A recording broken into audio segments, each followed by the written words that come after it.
얘도 좀 다 가려고 하는데. 자, 같이 사도행전 6장 7절 말씀 하겠습니다. 그때의 제자가 더 많아졌는데 헬라파 유대인들이 자기의 과부들이 메이르 구제에 빠짐으로 히브리파 사람을 원망하니 사도가 모든 제자를 불러 이르되 우리가 하나님의 말씀을 듣지 않고 그때를 있었는 것이 마땅하지 아니하니 형제들아 너희 가운데 성령과 지혜가 충만하여 칭찬받는 사람 7을 택하라. 우리가 이 일을 그들에게 맡기고 우리 오로지 기도하는 일과 말씀 사역에 힘쓰리라. 온 무리가 이 말을 기뻐하여 믿음과 성령이 충만한 사람 스데온과 빌립과 프로고르와 니가노르와 디몬과 바메나와 유대교에 입교했던 안디옥 사람 니골라를 택하여 사도들 앞에 세우니 사도들이 기도하고 그들에게 안수하니 같이 하나님의 말씀이 점점 왕성하여 예루살렘에 있는 제자의 수가 더 많아지고 또 나은 제자들이 우리도 이 도에 복종하니라. 아멘.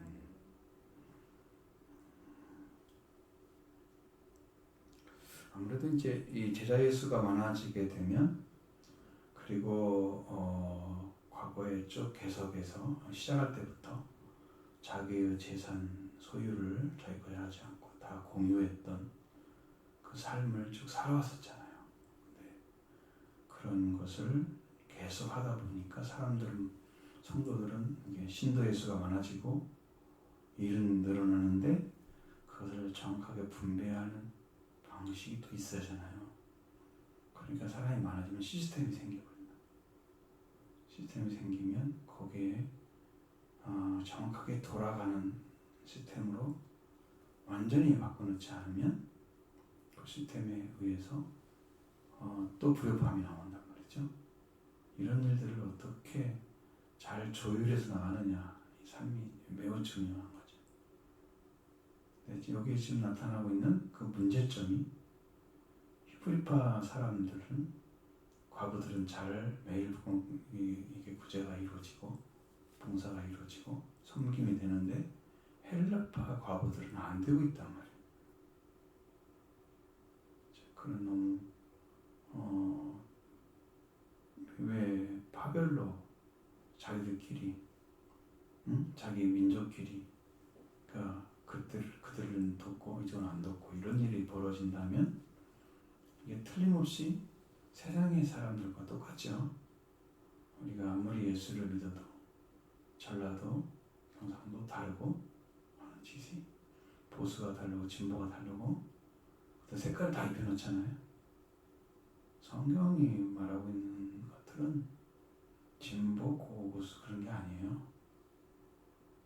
성경은 이제 사람들의 색채를 그리스도 안에서 바라보는 색깔이 아주 선명해야 되죠. 그러니까 그분들은 이제 교회가 표방해야 될 세상에 있는 사람들과 똑같은 차원의 삶을 살거나 정치를 참여할 때 사람과 똑같이 하거나 이런 것이 아니거든요. 그러니까 그리스도의 어떤 기본적인 정신을 가지고 일을 해야 되는데 그러려면 서로를 존중할 줄 아는 민족이 다르고 지역이 달라도 그것이 있어야 되거든요.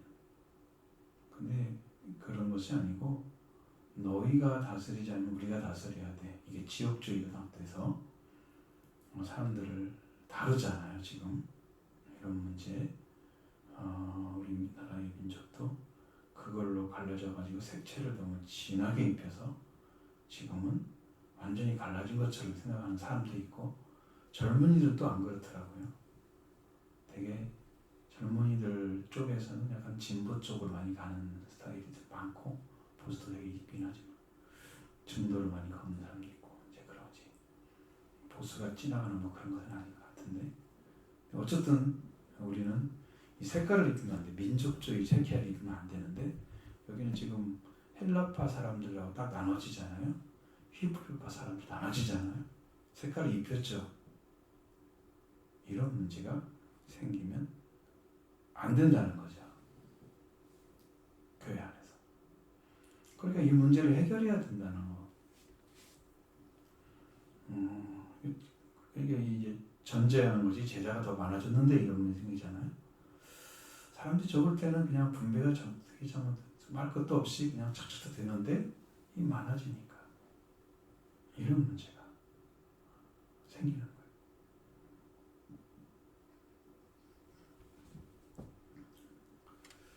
자, 그러니까 이제 12사도들이 이제 상의를 하기 위해서 제자들을 다 불렀다. 신도들이죠. 신도들을 불러서 하나님 말씀을 제쳐놓고 우리가 이러한 그 재정 출납을 하는 일삼는 것이 마땅하지 않다. 재정 출납이 여기가 이 내용이 접대라는 말 쓰잖아요. 또 다른 어디 성경 보면 밥상이라고 써 있더라고요. 밥상을 대접하는 것이. 그때 하여튼 재정 출납이 더 정확한 의미가 될 것입니다. 그런 것을 일삼는 일, 그런 것은 합당하지 않다.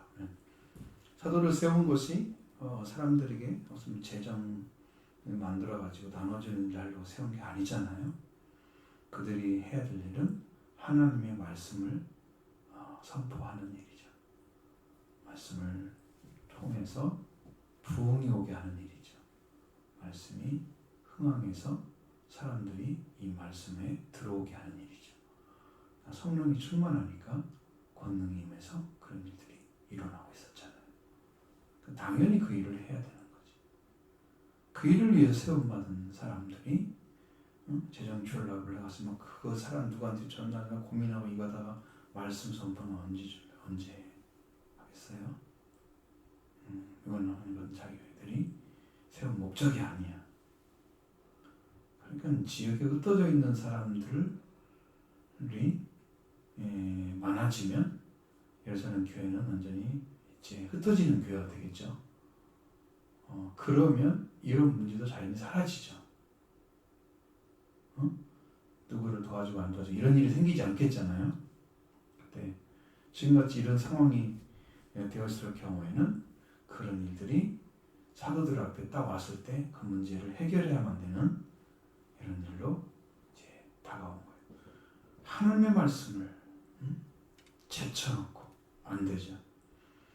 형제들아, 그러니까 너희 가운데 성령과 지혜가 충만하여 칭찬받는 사람 유혹을 택하라고 명령을 하는 겁니다.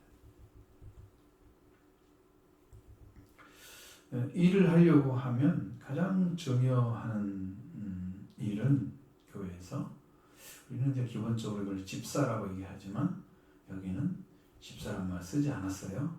7사람의 칭찬받는 사람을 세우려고 하는 거죠. 그러니까 그들이 많은 사람들이 볼 때 정직성이 세워져야 되니까 성령과 지혜가 충만하여 사람들이 볼 때 어때요? 저 사람은 신뢰가 돼. 그럼 칭찬하겠죠. 신뢰가 안 돼. 칭찬이 아니라 지금 비방하고 뭐 이상한 말을 들려보잖아요. 칭찬받는 사람이어야 돼. 교회에서. 저 사람 신앙 본받을 만해. 누구라도 보면서 너무 좋다, 훌륭하다 이런 말씀하려면 성령과 지혜가 충만한 사람이어야 된다. 지혜가 없다고 하면 이 일을 잘 꾸려나기 어렵겠죠. 성전을 지을 때도 거기에 성막을 만들 때도 하나님께서 여호와의 영이 충만하고 지혜가 있는 사람을 선택을 했어요.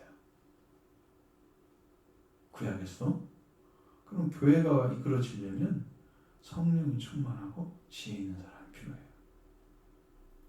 그러니까 성경에서 충성되고 지혜로운 정, 신실하고 지혜로운 정이 되어 자기 정들에게 때를 따라 양식을 나눠줄 자가 누구냐 그랬잖아요. 신실을 하긴 한데 지혜가 없으면 때를 구별하지 못하겠죠. 그러면 그들에게 때에 따른 양식을 줄 수가 없게 되는 거예요. 지금이 마지막 때인 것을 구분하지 못하고 지금도 전도해야 된다 이쪽으로 맞춰진 포커스가, 그러면 이제 신실한 종 될지 모르지만 지혜가 없는 거예요. 때를 분별해내는 지혜가 있어야 됩니다. 그래서 이 사람들도 나눠주려고 하면 지금 자기 소유를 갖다가 다 팔아서 사도들 발 앞에 놓았던 그 많은 재산들을 다 관리해서 이걸 나눠야 되는데 지혜가 없으면 큰일이잖아요. 그러니까 지혜가 충만해요. 성령의 충만. 성령 하나님의 그리스도 예수 우리 주님을 영접해서 해서 성령을 받고 충만하게 임재하서 하나님의 일을 행하는 그런 믿음의 사람들이에요. 그래 그들을 통해서도 하나님의 일을 행하시는 능력을 베풀 수가 있게 되는 거죠. 사도들을 위해서 태어난 사람들이잖아요. 이들이 보통 사람이겠어요? 그래서 성령과 지혜가 충만하여 칭찬받는 사람 7을 택하라고 말합니다. 칭찬받는 사람들이 필요한 거예요. 교회에는 칭찬받는 사람들이 필요해요. 왜냐하면 이게 이끌어감이라는 것은 항상 뭔가 어떤 사람에게 어떤 것을 좀 기쁘게 좋게 느껴지고 하는 것들이 있어야 따라오잖아요. 사람들이 교회에서 전혀 매력이 없는, 그러니까 사람의 끌림이 없는 상태는 상당히 어려워요. 어렵습니다. 말씀에 끌려가는 사람들은 그게 중심이 분명하죠. 그래서 따라오는 거예요. 칭찬받는 사람이에요. 그러니까 성도에 감독을 세운다든가 여기에 집사를 세운다든가 그런 성경을 말할 때에도 가족들에게도 인정받는 사람이 필요했던 거예요. 가족들에게. 밖에서는 다 인정하고 칭찬을 받는데 안에서는 안 한다 그런 거예요. 그러니까 일을 탐하거나 아니면 가족들을 잘 돌보지 못하거나 그러면서 교회 일을 하면 안 되죠. 그러니까 그것도 제한을 시켰단 말이에요. 여기에 제일 적합한 사람, 지금 현재 이 일을 위해 제일 적합한 사람들은 성령과 지혜가 충만해서 칭찬받는 사람이다. 우리는 그런 믿음이 우리에게 있어지면 하나님의 일을 맡길 것입니다. 교회 일을 맡기고, 자, 우리가 이 일을 그들에게 맡기고 재정 출납에 관한 것들을 맡기는 사람들이죠. 그러면 결국은 이 사람들이 뭘 하겠어요? 회계장부 가지고 일을 써야잖아요. 그 일을 해야 되잖아요. 회계장부 가지고 출납하는 거, 재정 출납 일을 이제 행해야 되기 때문에 그들은 그 일을 위해서 세워져야만 된다. 그리고 이제 사도들은 그 일을 그에게 맡긴 다음에 우리는 오로지 기도하는 일과 말씀을 사역하는 일에, 말씀에 봉사하는 일에 힘쓸 것이다. 그래서 이제 복음을 전하거나 말씀을 가진 사람들은 일하는 게 목적이 돼서는 안 돼요. 교회 일 자체가 목적이 돼서는 안 되고 그 복음을 가지고 온전히 기도하면서 선포하는 일을, 사역하는 일을 하는 것이 우선이에요. 왜냐하면 교회가 사람들이 모여서 어떤 그 삶의 문제나 이런 것들로 인해서 엉켜지고 복잡해지는 그런 과정들이 있을 수가 있는데 그런 문제만 해결하려고 해도 힘들잖아요. 그러니까 성경에 편부장이 있고 백부장이 있고 10부장 있잖아요. 모세에게 이제 왔잖아요. 자기 장인어른이 와가지고 혼자 재판에 앉아가지고 서 하는데 그 사람들은 줄 서 있어요. 너무 힘들게 보이는 거예요. 로이를 볼 때는. 그러니까 지혜를 가르쳐 주는 거예요. 이렇게 해서 사람들을 이게 좀 쉬운 문제, 아주 작은 문제는 여기 이제 10부장 이렇게 해놓고 50부장 여기서 100부장, 1000부장, 500부장 없어요.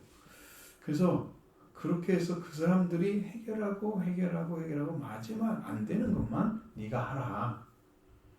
그러면 엄청 수월하게 백성들의 문제가 아주 조용하게 해결이 될 거다. 그래서 제시를 해주잖아요. 교회는 이런 일들이 잘 돼야 돼요.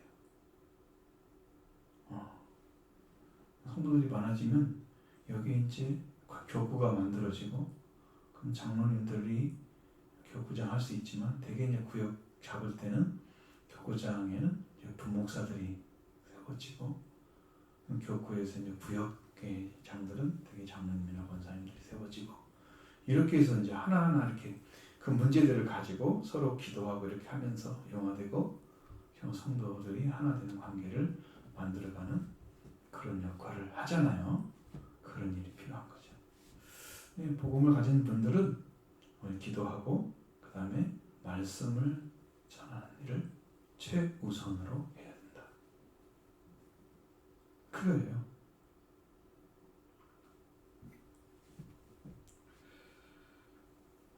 그러니까 기도와 말씀으로 세워져 가는 거죠. 우리 신앙은 사실은 이제 성경에서 말씀과 기도가 얼마나 중요한지를 강조해 주고 있는 그런 말씀들이 많죠. 말씀이 그냥 나오는 게 아니고 하나님께로부터 와야 때문에 이 말씀이 기도를 통해서 하나님 관계 안에 더 온전한 말씀과 그리고 깊은 진리, 신비한 진리도 다 깨닫고 분별해서 전해줘야 하잖아요. 그 때문에 기도가 엄청나게 필요한 거예요. 그 기도하는 일을 말씀 사역에 오직 그걸 위해서 힘쓰겠다.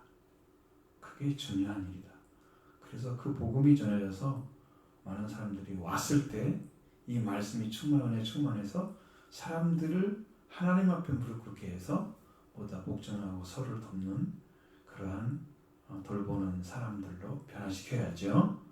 말씀이 충만하지 않고 성도들이 많으면 어떤 일이 벌어지는지 아세요? 인간적으로 서버려요. 지식이 아니야. 진리의 지식. 살아있는 지식이 아니야. 성경 지식 가지고 막 싸우는 거. 네가 옳고 내가 옳고 이런 거 막 전쟁이 일어나. 그렇지 않으면 이제 사소한 일 어떤 거 조그만 일 가지고도 막 무릎 뜯어가지고 사람들이 상처를 일으키고 막 그런 데가 생기는. 또 그 교부는 또 힘들고 막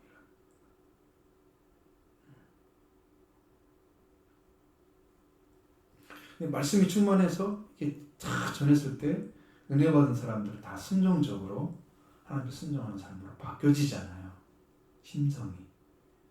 그러니까 이 사도들이 이 일을 해줘야 되는 거예요. 정상적인 거예요. 이 일이 중요해요. 그러니까 이들을 온 무리가 이 말씀을 듣고 이 말을 듣고 기뻐했다고 그랬잖아요. 그런데 거기들 안에 자기들 안에는 이미 성령이 충만한 사람이 믿음과 성령이 충만한 사람이 존재했다고요. 거기에 이제 7명을 뽑는 거예요.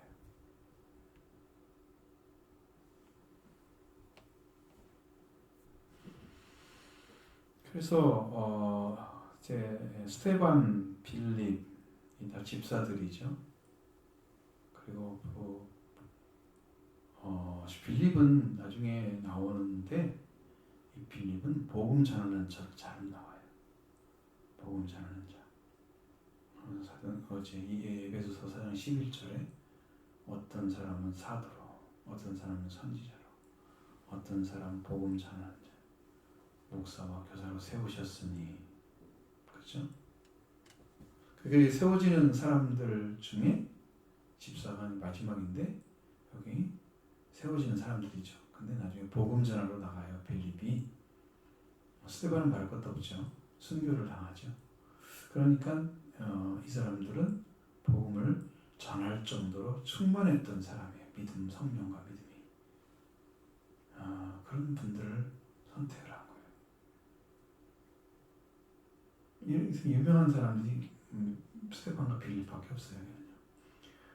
프로고로와 니가노르와 디몬과 바베나와 유대교에 입교했던 안디옥 사람 니골라를 택하여.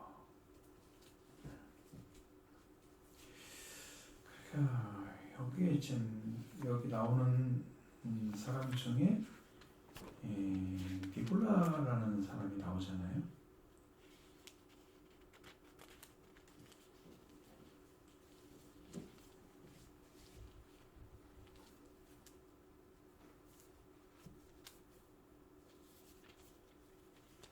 요한계시록에서 2장 15절에 보면 이와 같이 네게도 니골라 당의 교훈을 지키는 자들이 있다고 말씀하시죠.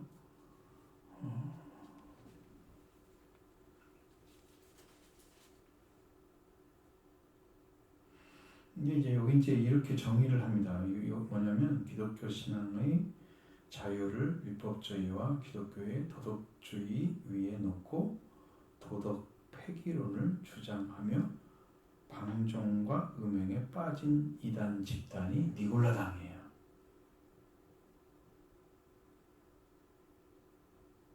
도덕론을 폐기를 했대요. 도덕.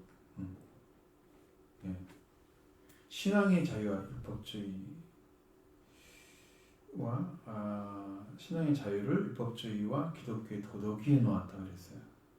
도덕주의 위에 놓고 그래서 도덕론을 도덕 폐기론을 주장해서 방종과 음행에 빠진 이단 집단이다. 이걸 니골라당하고 여기 나오는 니골라가 연결이 되었다고 하는 사람도 있고 아니라는 분도 있고 그냥 알 수가 없잖아요. 그 사람 만난 적도 없고 본 적도 없는 역사적으로 여기 뭐 굉장히 유명한 사람도 아니고 근데 이단인 건 정확히 맞거든요. 그분에 대한 얘기는 여기 나오는 이게 7 집사 중에 마지막 사람인지도 모르는데 이 사람의 출세가 출신이 어디예요? 유대교에 입교했던 사람이잖아요. 그리고 안디옥 사람이잖아요. 헬라파 사람이죠. 니골라예요.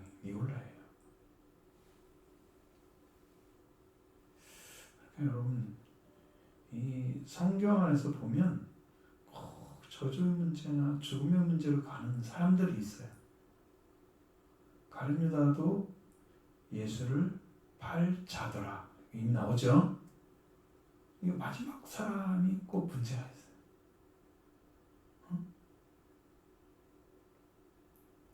우리가 함도 그 저주를 받을 자리에 세워진 이유가 뭐냐 그러면 회개하지 않아서 아버지를 바라보는 시각이 용서와 사랑이 아닌 그게 가지고 있는 조금의 죄나 그냥 아주 작은 그런 잘못도 용서와 용납하지 못하는 그런 성품을 가진 소유자. 아버지가 왜 저래?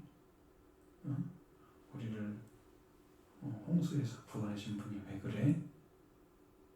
저러면 안 되지라고 얘기하는. 먼저 그 아버지를 먼저 덮어버리는 것이 아니고 이제 뒤집어는 죄악에 먼저 드러나는 그런 사람들과 같이 여기도 이제 니골라당 그러니까 만약 니골라당과 연결되어 있다면 분명히 성령과 지혜가 충만한 사람이 여기서는 사람들이 골랐을 때는 믿음과 성령이 충만한 사람이잖아요. 앞에서는 다르죠 내용이.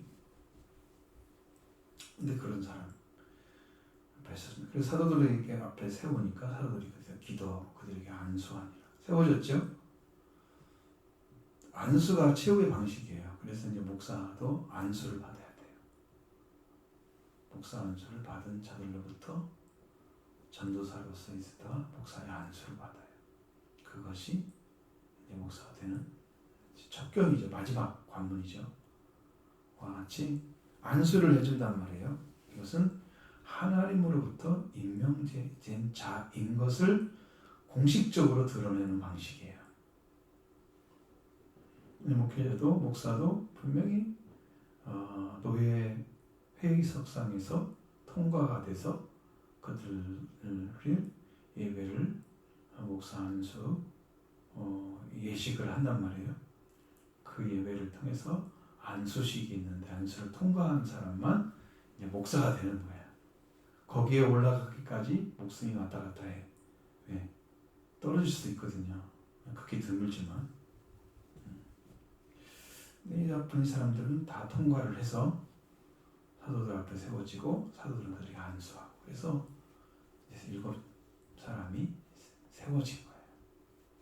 그러니까 그 일은 그들에게 사도들이 해야 됐던 그 일들을 다 맡기고 사도들은 이제 원래 세웠던 일을 행할 수 있게 됐어요.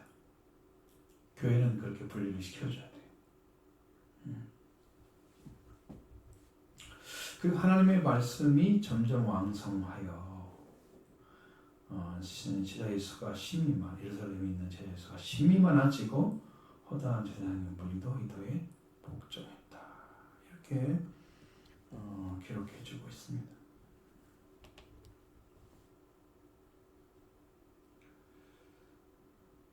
그러니까 지금 이게 지금 말씀이 이제 이렇게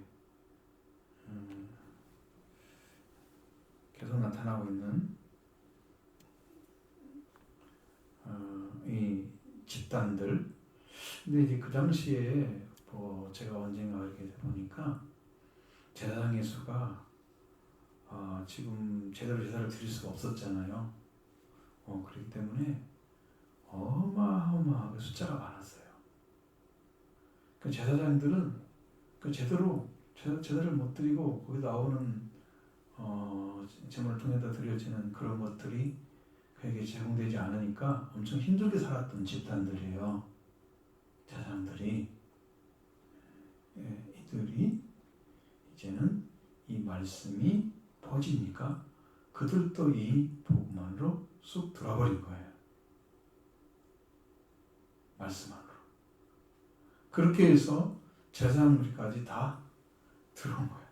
근데 제사장이라고 제사장 위치가 있는 것도 아니고 혈통이 그렇기 때문에 그들은 그 삶을 살아야 되죠. 그래서 된 거예요. 중간에 바벨론 포로 이후에 세워진 자들 숫자가 부족하니까 다른 사람들에다가 막 세우고 이랬다는 얘기 나오단 말이에요. 그렇게 보면은 진짜 제사장이 아닌 혈통도 있어요. 진짜 제사장도 있고 제사장들은 극히 적은 거죠.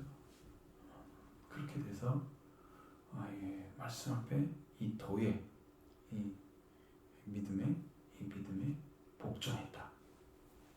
이 믿음 말씀. 그 믿음의 능력은요, 가히 아주 강력합니다. 강력합니다. 말씀이 임재해서 말씀이 임하여 오셔서 우리 심령 가운데 내려오시면 그 말씀이 강력하게 내려옵니다. 여러분의 신앙도 다 이 복음 안에 세워져야 됩니다. 말씀이 여러분 심령에 강력하게 세워지면 성령이 임재하셔서 일을 하고 계신다는 증거입니다. 그러면 내가 너무나 확신이 분명하기 때문에 여기에는 어떤 것도 굴하지 않는 정말 아주 용기 있는 믿음의 삶을 살아갈 수 있습니다. 하나님 말씀은 살아의 원동력이 있어 그렇죠? 하나님 말씀의 그 힘과 능력을 가지고 살 수 있습니다. 내 심령이 다 하나님 말씀으로 다 보여지잖아요. 그러니까요. 그 다음에 말씀을 받은 사람은 자기 죄를 회개하고 그 말씀을 전파해서 들은 사람은 그 말씀을 또 회개하고 이렇게 해서 자기 자신이 점점 말씀 앞에 깨어지는 역사가 일어나요. 그 말씀이 들어온 사람은 변화가 와요. 그렇게. 말씀이 역사하지 않는 심령은 변화가 오지 않아요. 변화가 안 오니까 삶도 안 바뀌어요. 딱 그대로인 거예요. 왜? 말씀이 안 들어오니까 그런 거예요. 영이 깨어나야만 되는 거예요. 말씀 들으려면 영이 살아있어야 돼요. 영은 하나님의 성령을 통해서 우리에게 교통이 이루어지는데 그 성령이 오셔서 행하시려고 할 때 내 안에서 똑같이 그 영을 영접하고 교제할 수 있는 살아있는 그런 영적 관계가 있어야 됩니다. 내 안에 살아있는 영. 나도 하늘을 향해 살아있는 햇빛을 바라보는 잎사귀 그리고 해바라기처럼 햇빛 있는 그 방향을 바꾸잖아요. 여러분 나무도 심어보면 햇빛 있는 쪽으로 이렇게 많이 가 있죠. 집안에 세워보면 햇빛 있는 쪽으로 가지가 많이 뻗어가 있죠. 우리 영이 그렇게 하나님을 향해서 살아있는 신앙이면 그것이 이제 성령이 일할 수 있는 그 기틀이 된 거예요. 준비가. 그 말씀이 오면 그게 돼요. 자, 그러니까 여러분 그 사모함이 얼마나 중요한지 아시겠죠? 그래서 허다한 제사장의 무리도 이 믿음에 복종했다. 그 능력이 얼마나 크게 드러났는가를 알 수 있는 거예요. 그들 무리들이 쫓아와가지고 이 복음 안에 그냥 싹 들어버린 거죠. 이 말씀 안에 들어간 거예요. 그러니까 우리가 살아있는 믿음을 가지고 만약에 교회가 하나님께서 강력한 말씀을 가지고 세운다고 하면 이 교회에 사람들이 이상한 사람이 들어와도 확 뒤집어질 수도 있어요. 그런 교회가 되기 위해서 이제 말씀으로 강력하게 세워져서 하나님 이 땅에 이루고자 하는 교회를 이루어야 되는 거죠. 그리스도가 머리 된 그 말씀으로 하나 된 그리고 성령으로 세워져가는 그 하나님의 거룩한 교회들. 바로 여기 이제 성도들이 그 교회들이잖아요. 한 분 한 분이 교회입니다. 우리가 그런 교회를 세워가는데 이제 절대적으로 힘을 합치고 마음을 합쳐서 열심히 살아가야 돼요. 우리 신앙이 바로 우리의 삶을 궤적을 나타내고 있습니다. 내가 어떤 삶을 살아가냐면 내 신앙이 어떠냐라는 게 닫히면 되는 거예요. 내 삶의 궤적이 어떻기 때문에 나도 그렇게 가는 거예요. 하나님의 성령이 강력하게 역사하면 그 궤적이 만들어지죠. 그러면 저 사람은 저렇게 살았구나. 우리가 바울이 사는 삶을 성경을 통해서 궤적을 살펴보잖아요. 그 인생을 어떻게 살아갔는지 하나님의 성령으로 사는 삶이 쫙 나타나죠. 사람을 긍휼히 여기고 구제에 힘쓰고 자비량으로 봉사하고 참 복음에는 십자가를 지고 고통당해도 기도해주고 응? 거기에서 그 사람의 삶이 나타나잖아요. 우리의 삶도 이렇게 나타나야 돼. 그래야 하나님께서 이러한 제사장의 그런 무리들도 엎드리게 만들어버려요. 이게 유대교 사람들이잖아요. 제사장의 무리들은. 그런데 그들이 그냥 순식간에 들어버리는 거예요. 여러분 이게 종교 하나로 벽을 뛰어넘는 것은요 어려워요. 이게 그냥 다니는 듯 잘 모르는 사람들은 그런 것들조차도 그냥 개념이 없어요. 그런데 제사장의 무리였다? 그런 뭔가 있죠. 그들이 가지고 있는. 그리고 이 제사장의 무리들은 되게 사두개인이 많았는데 사두개인들이라면 부활이 없다고 믿는 사람들이고 매우 개방적인 사람들이었어요. 헬라 문화를 적극적으로 받아들이는 사람들이었어요. 자, 그냥 이런 사고를 가진 사람들도 이 말씀이 들어오니까 그냥 엎드려진 거예요. 강력한 능력이죠. 이런 말씀이 또 우리 교회를 통해서 또 수없는 사람들이 무릎을 꿇고 하나님 말씀을 들은다면 여기가 지금 교회가 하나님 직접 다스리는 현장이 될 것입니다. 나는 기대를 하고 있어요. 그것을. 완전히 이제 엎드려서 기도하고 내 가운데 들어가면 그런 사탄의 역사는 완전히 깨어나고 이제 성령이 더 강력하게 일을 해서 여러분의 심령과 삶을 여러분만 변화시키는 게 아니고 여기 찾아오는 모든 사람들이 다 구원을 받고 그 능력의 권세, 이적을 다 경험하고 변화도 경험하고 그리고 회복도 일어나는 그런 교회가 될 것입니다. 우리가 지금 이렇게 살기 위해서 지금 이런 일들을 해나갔던 그 예루살렘 교회를 보고 있는 것입니다. 그리고 우리도 지금 그 길을 걸어가기 위해서 지금 부름받은 거죠. 우리가 이제 협조하고 사랑하고 하는 배포 드리는 것은 우리 자신들의 신앙의 어떤 고백이기도 하지만 사실은 하나님께서 우리를 세워주신 그 자리에서 내게 맡긴 사명을 감당하기 위한 삶의 모습이기도 합니다. 매우 중요한 일이죠. 그런 애로 여러분도 천만에 들어가시고 우리들도 이렇게 복음의 일꾼들로 말씀의 일꾼들로 사도를 돕는 자로 세워져가는 그 믿음의 자녀가 되기를